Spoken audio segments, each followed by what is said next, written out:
Welcome to the H series of webinars. This series is aimed at new and aspiring sheep producers to give them a step up into the Queensland sheep industry. This hunger webinar is part 9 of the series and covers how the rumen works, meeting feed requirements, and monitoring the condition score of your animals. This webinar was delivered by Geoff Duddy from Sheep Solutions on the 7th of July 2021. This is clip 2 of 6 and gives examples of different condition scores, what they mean and how they relate to conception, scanning, lambing and mortality percentages and worm burdens. So we've got that 1 to 5 scale. What does it all mean? If you look at each of these categories, pretty well our minimum target condition score sits around 3. So we'd like to maintain ewes in a condition score 3. It's actually cheaper to maintain a ewe in condition than to let her drop and then put that condition back on. Late pregnancy, we're looking more like a 3 to 3.5 for twin bearing ewes in particular. Lactation, 2.5 to 3, that's a little bit on the low side. Ideally, if we can maintain them around a condition score 3, that aids with maintaining lamb growth rate through increasing milk production and the like.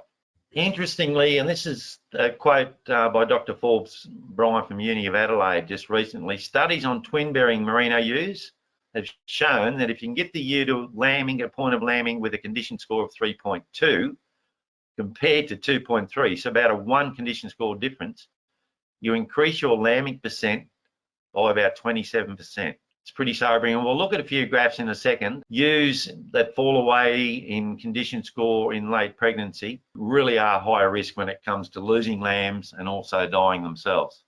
We just look at this graph. This is some work I pulled off the web from WA's Ovine Observer, and it looks at the breakdown of dries, which are the black bar, part of the bar, single bearing ewes, the grey, and the twin bearing or multiple bearing animals, which are the top of those bars. And if we look at that condition score 3 and above, that really is the ultimate range. You know, we're going to reduce our dry ewe number and hopefully increase the number of multiple bearing ewes.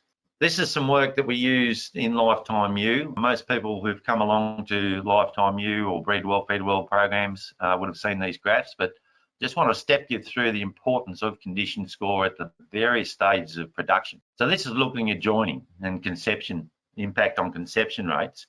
We have ewe condition score here on the bottom axis and the potential number of lambs that will be born for each condition score. If your mob is averaging a 2 condition score versus a mob averaging 3 condition score, you can expect 15 to 20% more lambs in that mob in the better condition score because it increases ovulation rates. If we look at the point of lambing and the impact of ewe condition score on lamb birth weight, not surprisingly, twin lambs are born lighter than singles. They're in the placenta and they're competing for all available nutrients, and there's 2 of them versus the 1. Just a word of caution, you know, we'd love to see lambs born around 4.5 kilos live weight for maximum survival.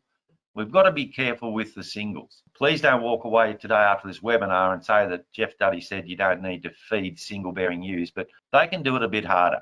They can go into the paddocks where feed availability might be back a bit, and they don't need anywhere near the supplements in terms of grain, whether it's cereal grains or the pulses, because they pretty well can get through, provided they don't fall below a condition score of around 2.7. So it's all about monitoring and knowing the condition and stage each of your animals are at. Just looking at the impact of maintaining condition score versus letting the ewes fall away. This is some work done again in WA where single-born lambs from ewes that were able to maintain body condition, 91% survival rates. If the single ewes lost condition, survival rates dropped a bit. Same pattern in twin-bearing ewes. If the ewes were able to maintain condition right through into lambing, they had a better lamb survival rate than if they lost condition. That last 3 to 4 weeks of pregnancy is just a super increase in energy requirements for that ewe, because we have about 70% of the lambs or the fetuses growth in that period. If we overfeed a single bearing ewe during that period, we run the risk of blowing the weight of the lamb right out, and we run the risk of increasing dystocia or difficult births, increased lamb deaths, increased ewe deaths.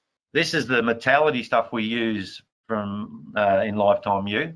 Again, condition score on the bottom axis, and the impact on ewe mortality for both single bearing ewes and twin bearing ewes. If we fall below a condition score of around 2.3 or so in either of the single or twin bearing ewes, we see a dramatic increase in ewe losses. A ewe might be worth $300 for you to buy, but she's probably worth between $1,200 to $1,500 in what she gives you over her lifetime in terms of her wool production, her lambs and their wool production and the like. So they well and truly are worth saving.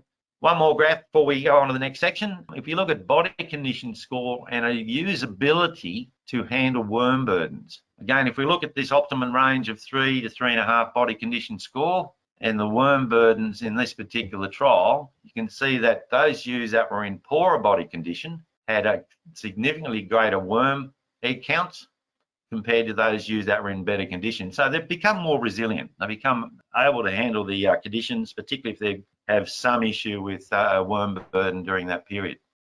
Thank you for watching this short clip. For more information, please visit www.bleedingsheep.com.au.